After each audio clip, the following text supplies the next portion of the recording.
Bab 6183. Saat ini, Ervin benar-benar panik.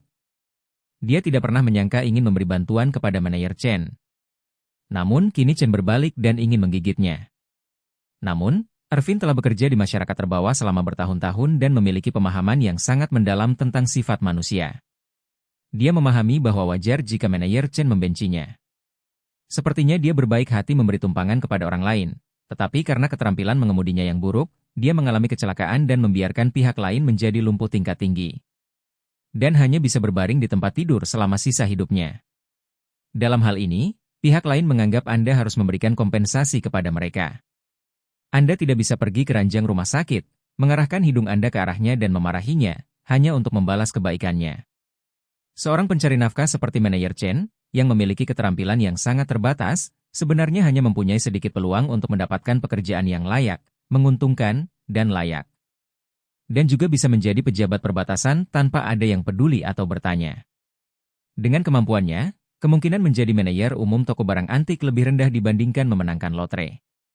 Begitu pekerjaan nyaman yang diperolehnya dengan susah payah sangat dipengaruhi olehnya, dia pasti akan membenci dirinya sendiri sampai mati. Meski Ervin kini dianggap sebagai sosok berpangkat tinggi, ia tidak memiliki pengaruh di hadapan keluarga Song. Oleh karena itu, begitu grup lagu ingin mengusir manajer Chen, tidak mungkin dia dapat mempertahankan manajer Chen. Bukan saja dia tidak dapat mempertahankan pekerjaannya, bahkan sulit baginya untuk mendapatkan pekerjaan lain di industri barang antik.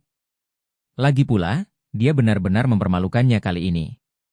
Oleh karena itu, situasi saat ini sangat jelas. Manajer Chen pasti akan dipecat, dan dia pasti akan mengekspos dirinya untuk menghilangkan kebenciannya. Saat itu, reputasinya di industri barang antik hancur. Jika Tuan Orvel atau bahkan Tuan Wade yang harus disalahkan, maka dia mungkin tidak akan memiliki apapun seperti manajer Chen. Terlebih lagi, Jacob akan mendarat di Dubai beberapa jam lagi. Dia harus memberinya jawaban yang memuaskan saat itu. Tapi bagaimana dia bisa membantunya mendapatkan kembali Buddha perunggu itu? Memikirkan hal ini, Ervin merasa seperti jatuh ke dalam jurang. Masa depannya yang menjanjikan telah dirusak oleh satu operasi liciknya. Saat dia tidak tahu harus berbuat apa, telepon tiba-tiba berdering. Peneleponnya ternyata adalah Master Cheng, penipu profesional. Dia sangat marah sehingga dia menjawab telepon dan mengutuk. "Cheng, kamu masih berani meneleponku? Kamu telah merugikanku, tahukah kamu?" Master Cheng juga khawatir dan berkata, "Saudara Ervin, Buddha perunggu yang saya jual kepada Tuan Murong kemarin adalah yang salah. Saya mohon Anda membantu saya dan meminta Tuan Murong mengembalikannya kepada saya. Saya akan membayar 10 kali lipat harga untuk mengambilnya kembali." Ervin tiba-tiba meledak. Dia berseru dan mengutuk. "Persetan denganmu, Cheng. Aku tidak mengganggumu, tapi kamu masih berani meneleponku dan menanyakan sesuatu padaku? Bukankah kamu seorang profesional dalam pemalsuan? Kamu tidak bisa membedakan hal-hal dari dinasti Song Utara atau akhir dinasti Qing? Mengapa kamu tidak melepaskan matamu dan biarkan aku melemparkannya ke tanah dan membuat suara keras?" Ketika Master Cheng mendengar ini, dia tahu bahwa Ervin juga telah mengetahui hal ini dan berkata dengan cepat, "Saudara Ervin, karena kamu tahu segalanya, aku tidak akan bertele-tele denganmu. Benda itu bernilai 20 juta. Tuan Murong menyuruhku pergi seharga 98,000. Bagaimanapun, ini agak tidak bisa dibenarkan, kan?" Ervin gemetar karena marah dan memarahi. Oke, kamu benar-benar hebat. Biar ku beritahu, barang itu dijual ke Liang Yun seharga 300,000 yuan. Sekarang bukan hanya kamu. Jika Anda menginginkan sesuatu, Tuan Murong juga menginginkan sesuatu. Jika Anda memiliki kemampuan, pergilah ke nama keluarga Yo untuk memintanya. Tapi jangan salahkan aku karena tidak mengingatkanmu bahwa manajer Chen dari toko barang antik merasa malu karena barang sialan yang kamu buat ini.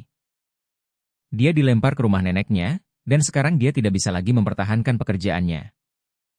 Dia merasa akulah yang menyebabkan segalanya. Jadi dia akan mengungkap masalah ini dan menggunakan saya sebagai pendukungnya. Kebetulan, kamu merasakan hal yang sama. Kaulah yang menyakitiku, selama dia mengusirku.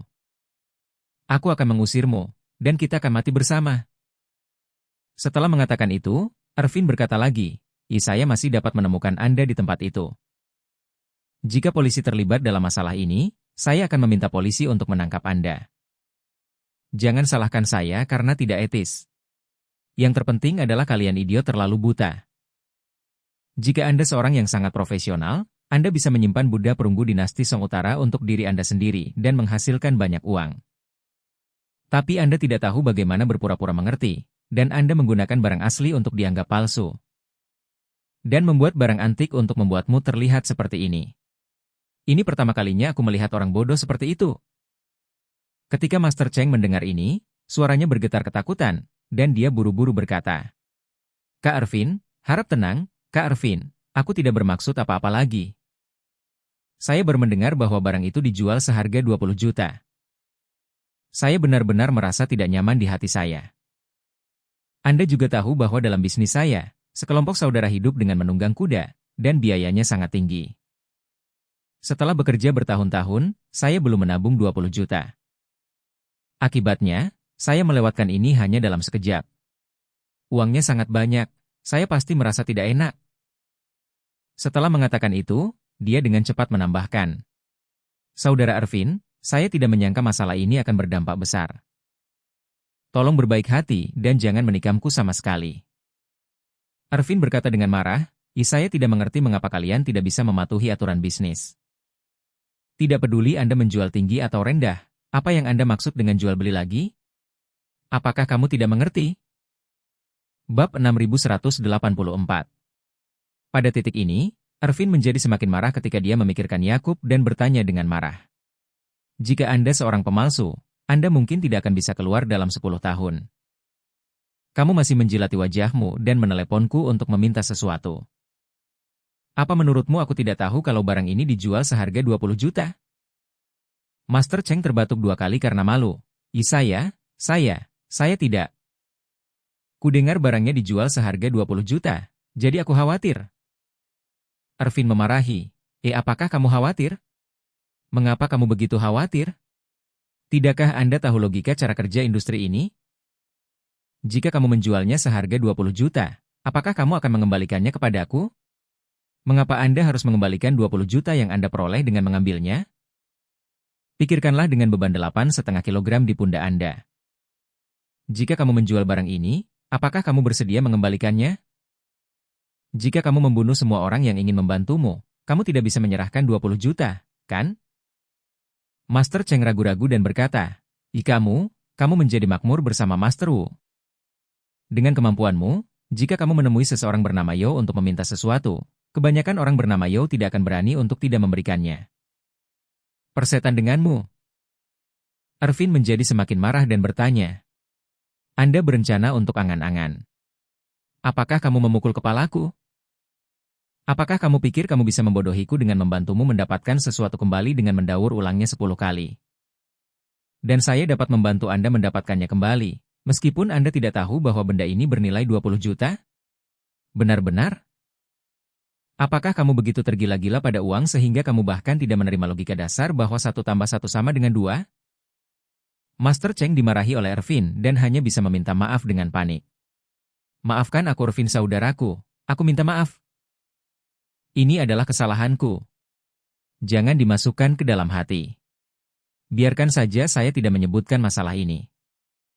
Saya akan menerima hilangnya 20 juta yuan. Mohon berbaik hati dan jangan menusuk saya.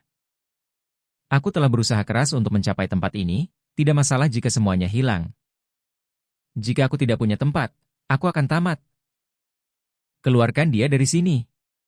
Ervin mengertakkan gigi dan berkata, "Biar ku beritahu padamu, bermarga Cheng.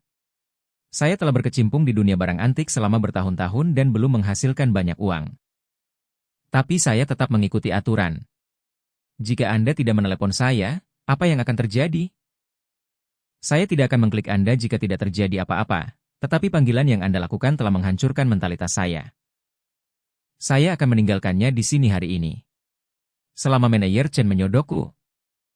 Aku akan segera menyodokmu, lalu aku akan menyematkan nama, nomor telepon, dan alamatmu di bagian atas lingkaran pertemananku. Dan kamu hanya bisa berharap untuk kebahagiaanmu sendiri."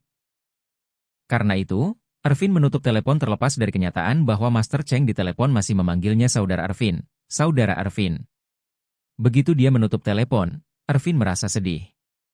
Meski sudah lama terbiasa dengan kondisi dunia yang keras dan hati masyarakat yang stagnan, dia tidak pernah menyangka bahwa di hadapan 20 juta orang, setiap orang akan kehilangan batasan paling mendasarnya.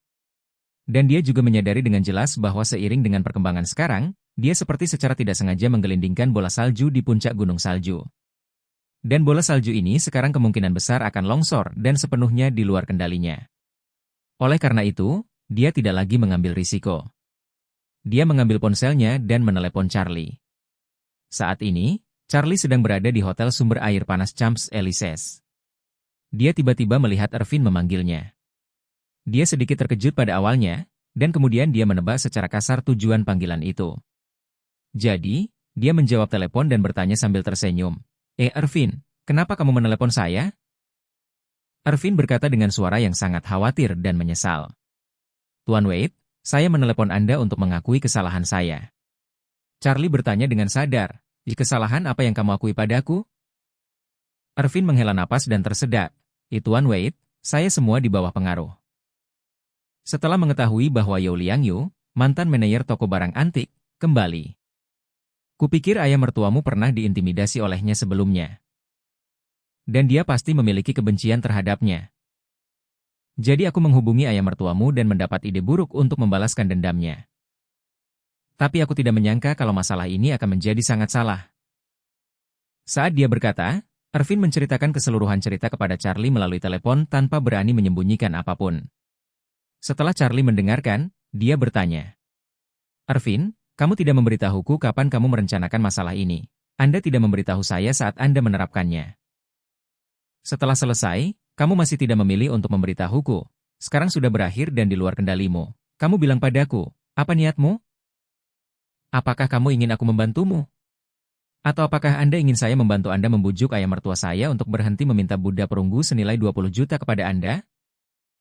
Ervin berkata dengan cepat, Tuan Wade, saya memanggil Anda untuk mengaku. Saya tidak berani mengharapkan Anda membantu saya menyelesaikan masalah apapun. Saya hanya merasa malu atas dukungan yang Anda dan guru berikan kepada saya, jadi sebelum masalah ini terungkap, saya akan mengakui segalanya kepada Anda dan guru terlebih dahulu. Tidak peduli bagaimana kamu dan Tuan Wu berencana untuk menghukumku. Saya tidak akan pernah mengeluh. Adapun Presiden Wilson, saya pasti akan menemukan cara untuk mengganti kerugiannya dan tidak mempermalukan Anda. Charlie mendengus dingin dan berkata, Anda mengajaknya menipu orang dan membantunya mendapatkan 200,000 yuan. Kerugian apa yang dia alami? Ervin tanpa sadar berkata, tapi benda itu dijual oleh Liang Yun seharga 20 juta yuan. Charlie berkata, Ervin, saya mendukung Anda dan membiarkan Anda bekerja untuk Orvel terutama karena Anda lebih pintar dari orang biasa. Tetapi kepintaranmu harus digunakan pada tempat yang tepat.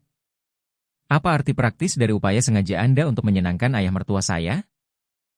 Apa menurutmu hanya karena dia mengucapkan beberapa kata manis kepadamu di depanku, aku bisa mengagumimu? Pada titik ini, Charlie berkata dengan dingin. Sudah kubilang Ervin, aku tahu level ayah mertuaku jauh lebih baik daripada kamu. Jika dia memujimu, bukan saja aku tidak akan meremehkanmu, tapi aku juga akan meragukan kemampuanmu sebagai pribadi. Sebaliknya, kepintaran dan kebijaksanaan acak yang Anda tunjukkan saat menjual lukisan Tiongkok, Mona Lisa, terakhir kali, kefasihan itulah yang membuat saya mengagumi Anda. Jika kamu ingin aku mengagumimu, kamu harus melakukan sesuatu untuk membuatku mengagumimu daripada mencoba menyenangkan ayah mertuaku. Apakah kamu mengerti? Charlie mengucapkan kata-kata itu dan rasanya seperti membangunkan si pemimpi. Baru pada saat itulah Ervin menyadari betapa besar kesalahan yang telah dilakukannya. Dan dia juga mendengar bahwa Charlie sepertinya tidak berniat menjatuhkannya karena masalah ini. Jadi dia segera bertanya kepadanya, Tuan Wade, apa yang harus saya lakukan sekarang? Tolong beri saya beberapa nasihat. Charlie berkata dengan ringan, ini sangat sederhana. Jika seseorang melakukan kesalahan, dia harus bertanggung jawab. Jangan menunggu manajer Chen membeberkanmu. Anda harus mempublikasikan semua yang telah Anda lakukan sendiri, dan kemudian pergi ke Yao Liang Yun untuk meminta maaf.